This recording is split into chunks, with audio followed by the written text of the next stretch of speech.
حي على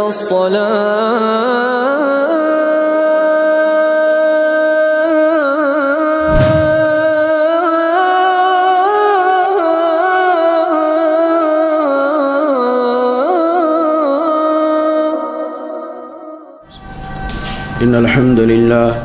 نحمده ونستعينه ونستغفره ونعوذ بالله من شرور أنفسنا ومن سيئات أعمالنا من يهده الله فلا مضل له ومن يضلل فلا هادي له وأشهد أن لا إله إلا الله وحده لا شريك له وأشهد أن محمدا عبده ورسوله أما بعد فإن خير الحديث كتاب الله وخير الهدي هدي محمد صلى الله عليه وسلم وشر الأمور محدثاتها وكل محدثة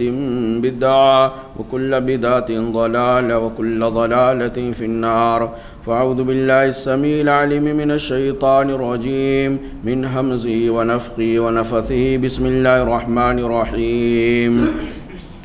يا أيها الذين آمنوا اتقوا الله حق تقاته ولا تموتن إلا وأنتم مسلمون يا أيها الناس اتقوا ربكم الذي خلقكم من نفس واحدة وخلق منها زوجها وبث منهما رجالا كثيرا ونساء واتقوا الله الذي تساءلون به والأرحام إن الله كان عليكم رقيبا يا أيها الذين آمنوا اتقوا الله وقولوا قولا سديدا يصلح لكم أعمالكم ويغفر لكم ذنوبكم ومن يطع الله ورسوله فقد فاز فوزا عظيما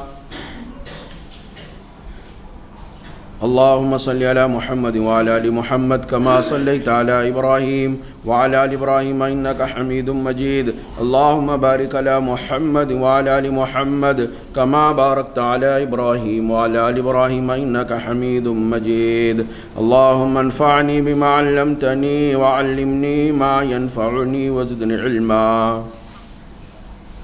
محترم بزرگوں، قابل احترام اسلامی بھائیوں اور پیارے بچوں، پچھلے 3 خطبے سے خطبہ مسنونہ کا معنی اور مفہوم اور اس کی اہمیت پہ گفتگو کرتے ہوئے الحمدللہ آ رہا ہوں۔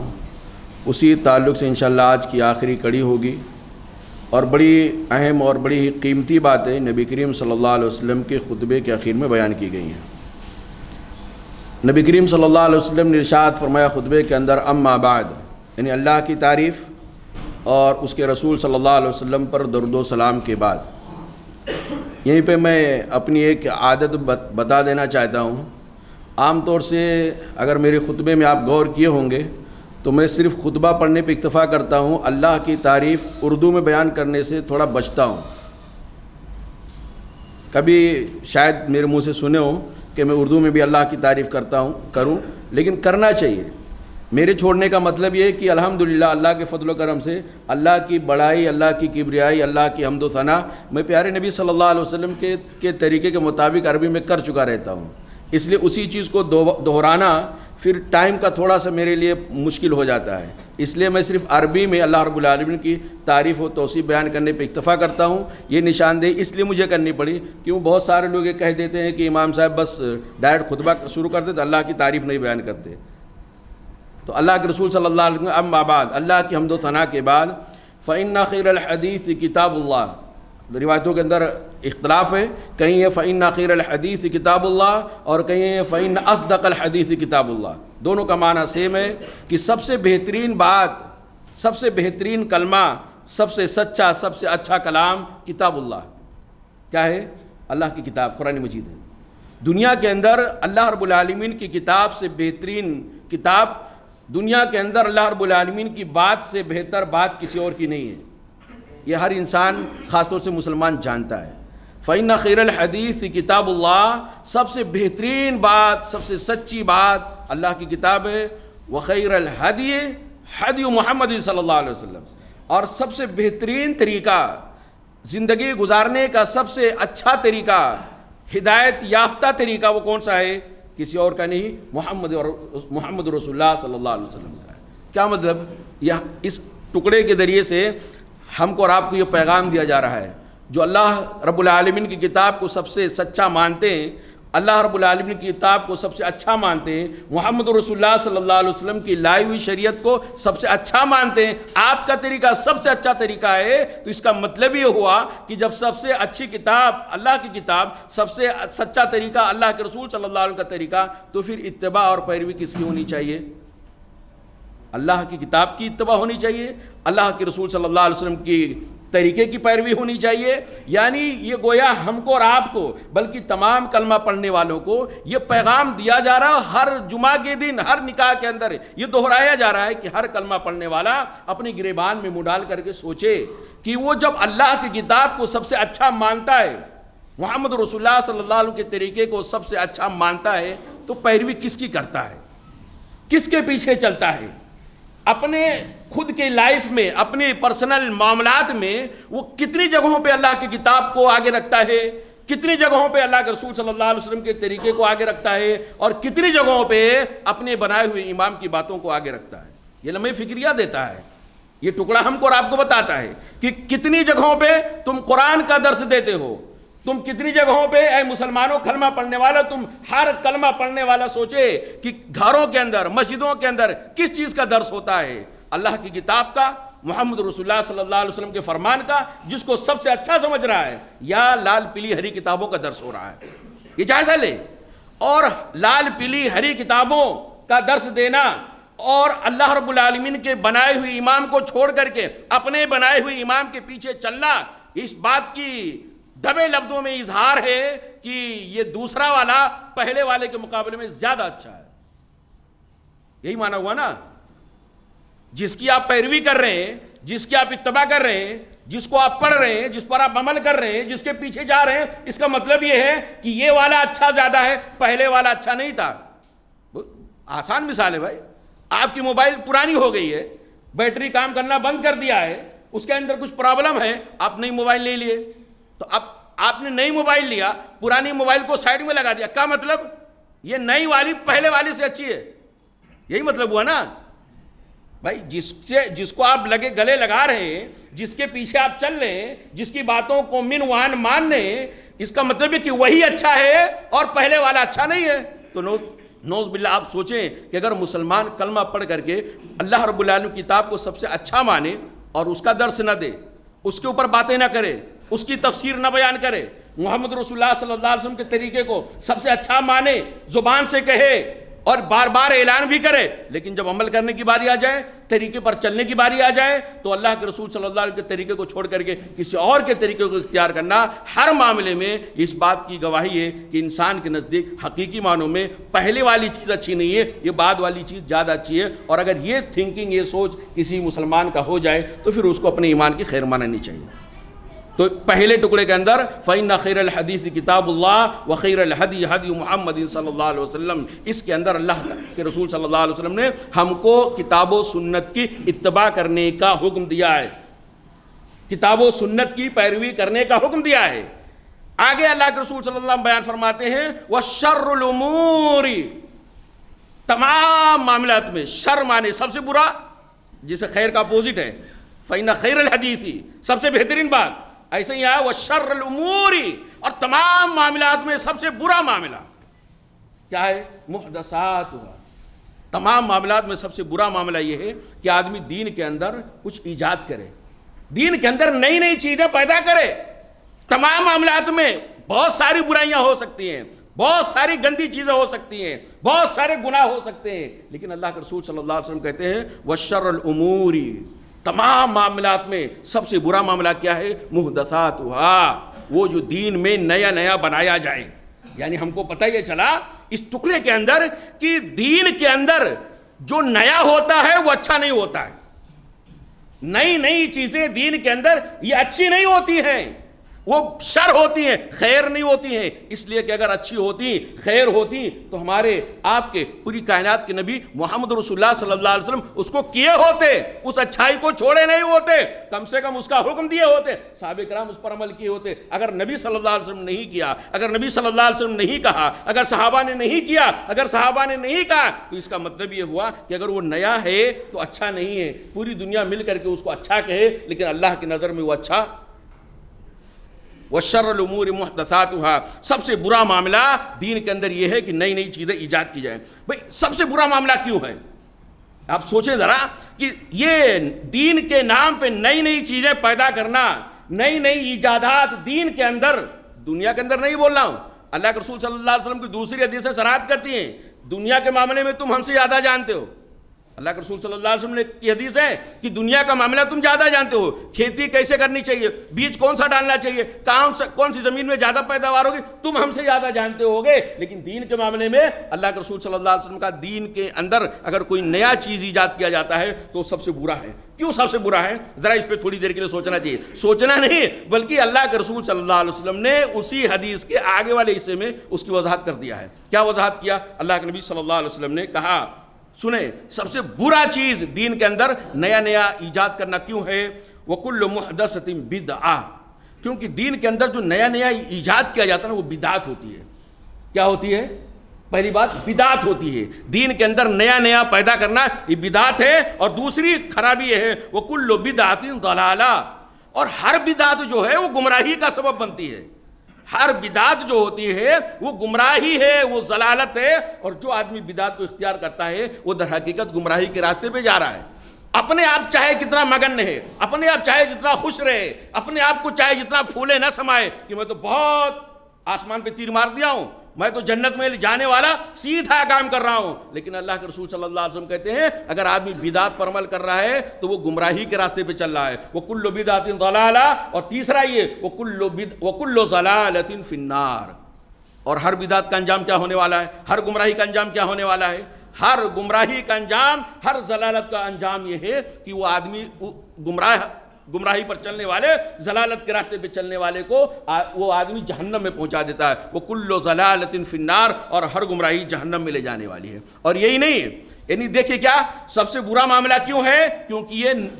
بدعت ہے، اور ہر بدعت گمراہی ہے، اور ہر گمراہی جہنم میں لے جانے والی ہے۔ یعنی آدمی بدعت پر عمل کر رہا ہے تو اس کا آخرت تو برباد ہوتا ہی ہوتا ہے، دنیا کے اندر بھی وہ برباد ہو جاتا ہے، اللہ کی لعنت اس کے اوپر برستی ہے۔ اور چوتھا یہ کہ بدعت سب سے خطرناک چیز، دین کے اندر نیا نیا چیز ایجاد کرنا یہ کیوں سب سے خطرناک ہے، سب سے برا کیوں ہے؟ اس لیے کہ جو آدمی دین کے اندر نئی نئی چیزیں ایجاد کر کے اس پر عمل کرتا ہے، اس کو زندہ کرتا ہے، اس کو پھیلاتا ہے، اس کی نشر و اشاعت کرتا ہے، وہ آدمی اللہ رب العالمین کی رحمت سے دور ہو جاتا ہے،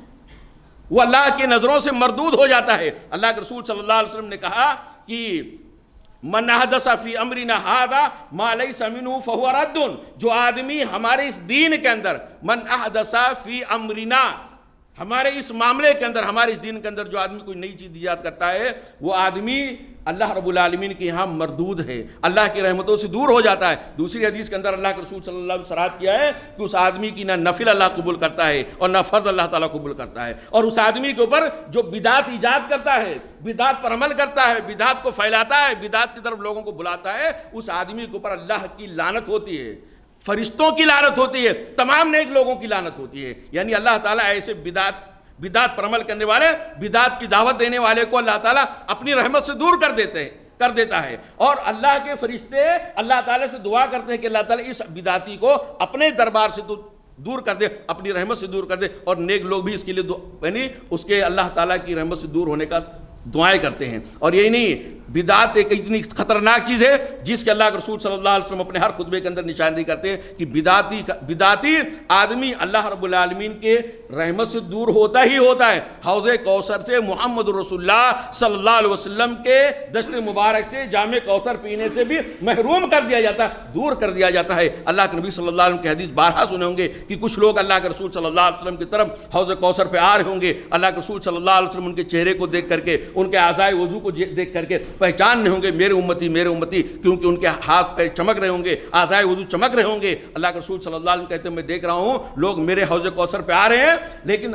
قریب آتے آتے اللہ کے فرشتے بیچ میں رکاوٹ کھڑا کر دیتے ہیں اور ایسے لوگوں کو منع کر دیتے ہیں، نہیں تم کو حوض کوثر پہ جانے کی اجازت نہیں ہے۔ اللہ کے نبی صلی اللہ علیہ وسلم دیکھ رہے ہیں اور کہہ رہے ہیں کہ اے فرشتوں یہ میری امت کے لوگ ہیں، یہ میری امت کے لوگ ہیں، اے فرشتوں یہ میری امت کے لوگ ہیں، آنے دو۔ لیکن فرشتے کہتے ہیں لا تدری ما حدث بعدک، اے اللہ کے رسول صلی اللہ علیہ وسلم آپ کو نہیں پتا کہ لوگوں نے آپ کی وفات کے بعد آپ کے دین کے اندر کیا کیا نئی چیزیں ایجاد کی۔ تو یہ خطرناک چیز ہے کہ آدمی حوض کوثر سے محروم ہو جاتا ہے، اور یہی نہیں، اور جب سب سے بڑا پرابلم جو آتا ہے، سب سے بڑی قباحت جو آتی ہے وہ یہ کہ بدعت ایجاد کرنے کا مطلب یہ ہے کہ آدمی اللہ کے نبی صلی اللہ علیہ وسلم کے تبلیغ پر الزام لگاتا ہے۔ وہ چیز اللہ کے رسول نے نہیں کیا،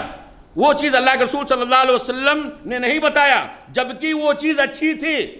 جبکہ وہ چیز جنت میں لے جانے والی چیز تھی، جبکہ ان چیزوں پر عمل کرنے سے اللہ خوش ہوتا ہے، اسی لیے تو آدمی بدعت پر عمل کر رہا ہے، یہ سمجھتا ہے کہ یہ کام ایسا ہے کہ جس سے اللہ خوش ہوتا ہے، یہ کام کرنے سے اللہ رب العالمین کی قربت نصیب ہوتی ہے، جنت میں داخلہ ہوتا ہے، جبکہ وہ کام اللہ کے رسول صلی اللہ علیہ وسلم نے نہیں بتایا۔ تو اس کا مطلب یہ ہوا کہ ایک اچھا کام، ایک جنت میں لے جانے والا کام، ایک اللہ کو خوش کرنے والا کام اللہ کے نبی صلی اللہ علیہ وسلم نہیں بتائے۔ نعوذ باللہ، ایسا مسلمان کیا کوئی یہ عقیدہ رکھ سکتا ہے؟ جو لوگ بدعت پر عمل کر رہے ہیں وہ لوگ بھی اس عقیدے کو تسلیم نہیں کریں گے، لیکن وہ اپنی بدعت پر غور کریں تو ان کو سمجھ میں آئے گا کہ زبان سے بولے یا نہ بولے، لیکن ان کا عمل یہ بتا رہا ہے کہ ایک اچھا کام تھا، ایک نیکی تھی، ایک خیر کا کام تھا، جنت میں لے جانا عمل تھا، لیکن محمد رسول اللہ صلی اللہ علیہ وسلم اس کو نہیں بتایا۔ اور سب سے برا معاملہ اس لیے بھی ہے، ساتویں چیز یہ، سب سے بری چیز دین کے اندر نئی چیزیں ایجاد کرنا اس لیے کیونکہ جب آدمی بدعت ایجاد کرتا ہے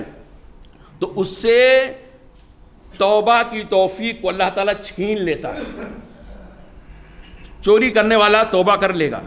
زنا کرنے والا توبہ کر لے گا، سود کھانے والا توبہ کر سکتا ہے، بڑے بڑے جرائم کرنے والا، رشوت کھانے والا، بے ایمانی کرنے والا، جھوٹ بولنے والا، دوسروں کا مال ہڑپ کرنے والا، ڈاکہ ڈالنے والا، سارے لوگ توبہ کر سکتے ہیں، لیکن تمام لوگوں میں ایک ایسا آدمی ہے جو بدعت پر عمل کر رہا ہے، وہ توبہ نہیں کر سکتا ہے، اس سے اللہ تعالیٰ نے توبہ کی توفیق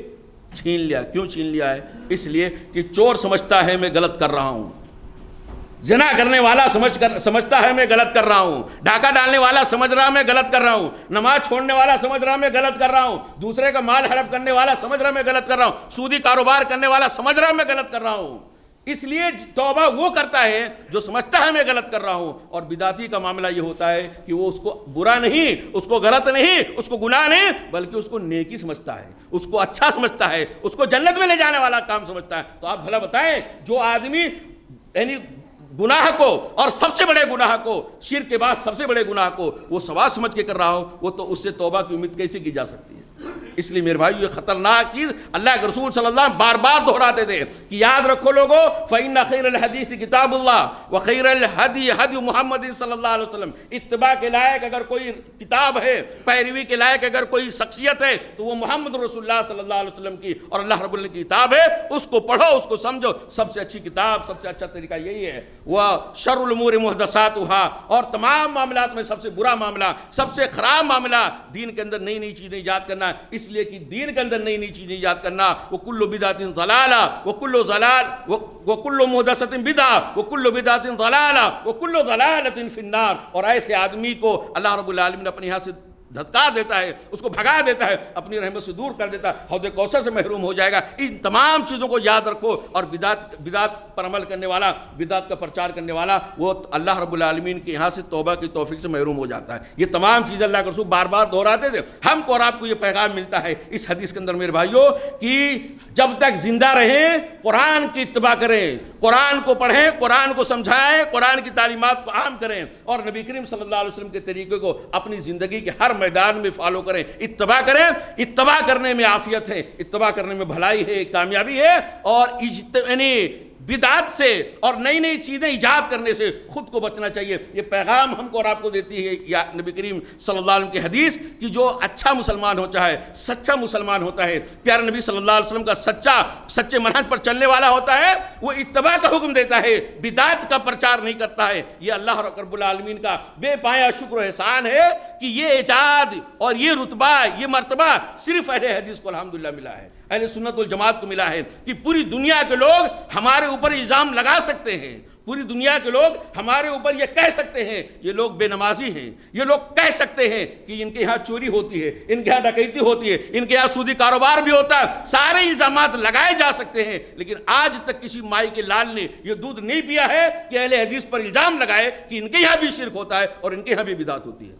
الحمدللہ غیروں نے اس بات کا اقرار کیا ہے، بڑے بڑے ان کے علماء نے، بڑے بڑے اسکالر نے یہ اقرار کیا ہے کہ یہ ایک ایسی جماعت ہے جس کے اندر دور دور تک بدعت کا نام و نشان نہیں پایا جاتا، یہی ایک واحد جماعت ہے۔ اللہ کا شکر ہے اس جماعت پہ اللہ تعالیٰ نے ہم کو پیدا کیا، اس جماعت کے ہم کو اللہ تعالیٰ نے سمجھ دیا، اس منہج کو اللہ تعالیٰ نے اختیار کرنے کو حکم دیا۔ یہ واحد جماعت ہے جو اپنے ممبروں سے، اپنے اسٹیج سے اس بات کی دعوت دیتی ہے ایک اللہ کی عبادت کرو، ایک اللہ کو مشکل کشا سمجھو، اللہ کے علاوہ کوئی اور مشکل کشا نہیں ہے، توحید اختیار کرو، شرک سے بچو اور اتباع کرو، نبی کریم صلی اللہ علیہ وسلم کی پیروی کرو، اس امام کو اپنا امام بناؤ جس امام کو رب نے پوری کائنات کے لیے امام بنایا ہے۔ یہ واحد جماعت ہے جو اس بات کی دعوت دیتی ہے کہ اس امام کے علاوہ کسی اور کی امامت چلنے والی نہیں ہے، اس آدمی، اس شخصیت، اس ہستی محمد رسول اللہ صلی اللہ علیہ وسلم کے علاوہ کسی اور کے پیچھے آنکھیں بند کر کے نہیں چلا جا سکتا۔ لوگ اسی کو گستاخی کہتے ہیں، لوگ اسی کو کہتے ہیں اولیاء کے گستاخ ہیں، اے ائمہ کے گستاخ ہیں، اے ائمہ کو نہیں مانتے۔ یہ سب ہے میرے بھائیو دنیا کے اندر احترام کے قابل ہے جتنے لوگ ہم سب کو مانتے ہیں، لیکن مصطفیٰ کے بعد صلی اللہ علیہ وسلم، اس کے بعد آخری دوسرے خطبے کے اندر نبی کریم صلی اللہ علیہ وسلم کے طریقے کے مطابق علماء کرام اور اسی طرح خطبہ کچھ آیتوں کا اضافہ کرتے ہیں۔ نبی کریم صلی اللہ علیہ وسلم کے خطبے کے بعد کچھ اہم ترین ایسی آیتیں جو کافی جامع ہوتی ہیں، کافی معنی ہوتی ہیں، جو مسلمانوں کے لیے قیمتی پیغام دیتی ہیں، ان پیغامات میں سے وقتاً فوقتاً ہر امام اور ہر خطیب اپنی ثوابدید کے مطابق چند آیتوں کا اضافہ کرتا ہے بطور نصیحت کے لیے۔ انہی میں سے ایک جو بہت مشہور ہے، جس کو بارہا آپ سنتے ہوں گے، سورہ نحل کی آیت نمبر 90 ہے، جس کے اندر اللہ نے بیان فرمایا ان اللہ یأمر بالعدل والإحسان وإیتاء ذی القربى وینہی عن الفحشاء والمنکر والبغی یعظکم لعلکم تذکرون۔ اس آیت کریمہ کا مطلب کیا میرے بھائیو؟ اللہ رب العالمین نے بیان فرمایا چونکہ یہ آیت کریمہ اکثر پڑھی جاتی ہے، مجھے پوری تحقیق کرنے کے بعد، پورا زور لگانے کے بعد، پورا سرچ کرنے کے بعد یہ نہیں مل پایا کہ محمد رسول اللہ صلی اللہ علیہ وسلم پڑھتے تھے یا بعد کے علماء کرام نے اس میں نصیحت کے طور پر ایڈ کیا ہے، لیکن یہ ہے کہ کچھ لوگوں نے یہ کہا ہے کہ یہ عمر بن عبدالعزیز رحمہ اللہ علیہ، کون؟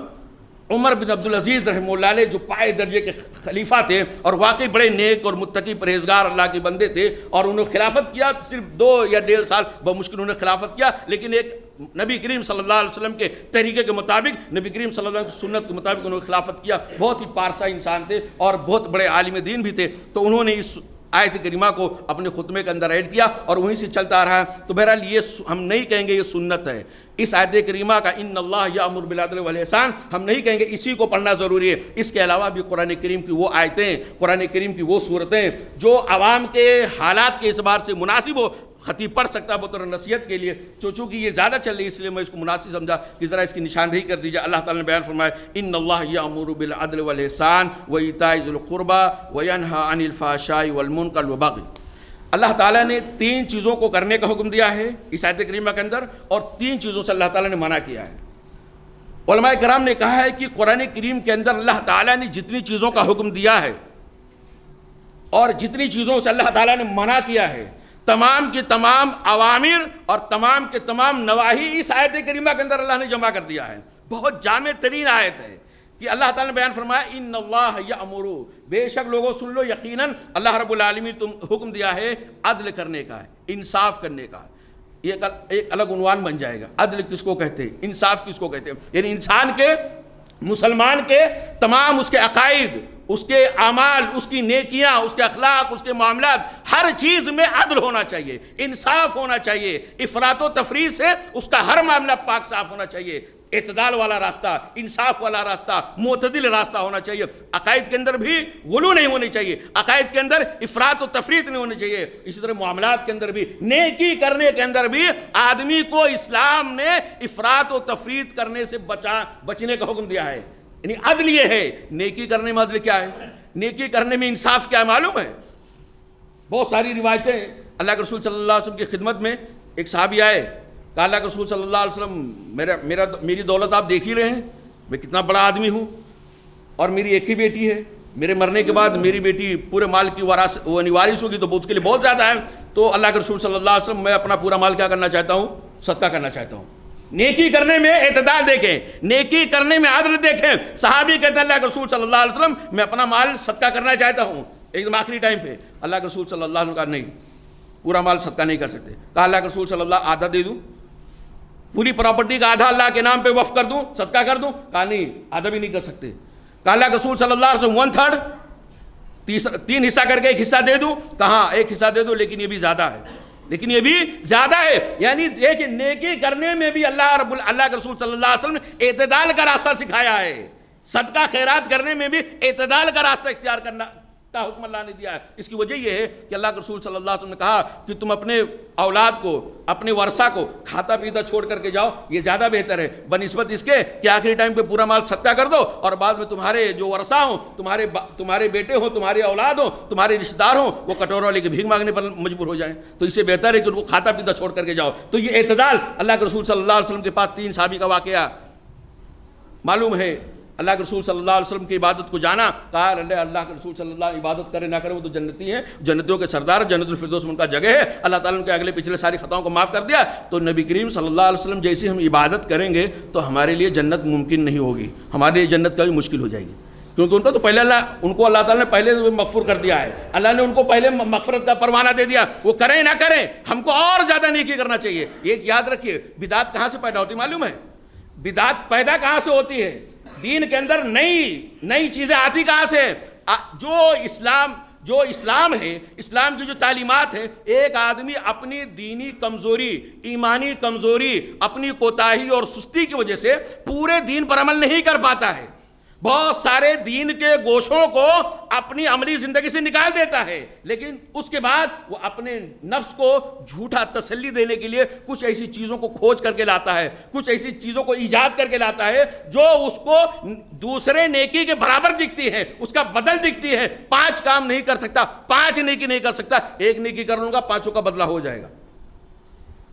1 نیکی اگر 5 پر عمل نہیں ہو رہا ہے، 1 کر لوں گا تو 5 کا بدلہ ہو جائے گا۔ یہاں سے بدعت ایجاد ہوتی ہے۔ وہ تینوں صحابہ کرام نے کہا اللہ کے رسول صلی اللہ علیہ وسلم کی عبادتیں تو ان کے لیے نافی کریں تو نہیں برابر ہے، لیکن ہم کو جنت میں جانا ہے، ہم کو اللہ کی جنت لینا ہے تو ہم کو اور عبادت کرنا چاہیے۔ کسی نے کہہ دیا ہم رات بھر سوئیں گے نہیں، ایک نے کہہ دیا ہمیشہ روزہ ہی رکھیں گے، کسی نے کہا ہم شادی نہیں کریں گے کیونکہ شادی کریں گے بچے ہوں گے، جھمیلے پالیں گے، رات میں سوئیں گے نہیں، اللہ اللہ خیر صلاح کرتے رہیں گے اور ہمیشہ پورا سال روزہ رکھیں گے، کبھی افطار نہیں کریں گے۔ اللہ کے رسول صلی اللہ علیہ وسلم کو پتہ چلا، ان کو بلایا، ذرا خبردار ہے، یہ سوچ غلط ہے اسلام کے اندر، اسلام کے اندر یہ سوچ غلط، عبادت کے اندر بھی اعتدال ہونا چاہیے، عدل ہونا چاہیے۔ تو اللہ تعالیٰ نے یہاں بیان فرمایا کہ ان اللہ یأمر بالعدل، اللہ تعالیٰ تم کو عدل کرنے کا حکم دیتا ہے۔ عدل کا لیول کیا ہے؟ عدل کا لیول 2-3 پوائنٹ بہت اہم ہے۔ عدل کا لیول یہ کس حد تک آدمی انصاف کرے، کس حد تک آدمی عدل کرے۔ اللہ کے رسول اللہ تعالیٰ نے بیان فرمایا کہ اگر تم جج بن جاؤ اور تمہاری عدالت کے اندر تمہارا کٹر دشمن آ جائے اور انصاف کا تقاضا یہ ہو، عدل کا تقاضا یہ ہو کہ فیصلہ تمہارے کٹر دشمن کے حق میں جانی چاہیے، تو اللہ نے کہا جانی چاہیے، ایسا نہیں کہ تمہارا کٹر دشمن ہے تو اس کا حق اس کو نہ ملے، یہ تمہارے لیے جائز نہیں۔ وَلَا يَجْرِمَنَّكُمْ شَنْآنُ قَوْمٍ عَلَىٰ أَلَّا تَعْدِلُوا اعْدِلُوا هُوَ أَقْرَبُ لِلتَّقْوَىٰ، کسی قوم کی دشمنی تم کو انصاف کرنے سے روکنے نہ پائے۔ تو یہ عدل کا معاملہ، اور اپنا معاملہ یہ ہے قریب ترین آدمی بھی آ جائے، عدل کس حد تک قائم ہونا چاہیے۔ اگر اللہ تعالیٰ نے بیان فرمایا او علی انفسکم او الوالدین والاقربین، اگر انصاف کی کیٹیگری میں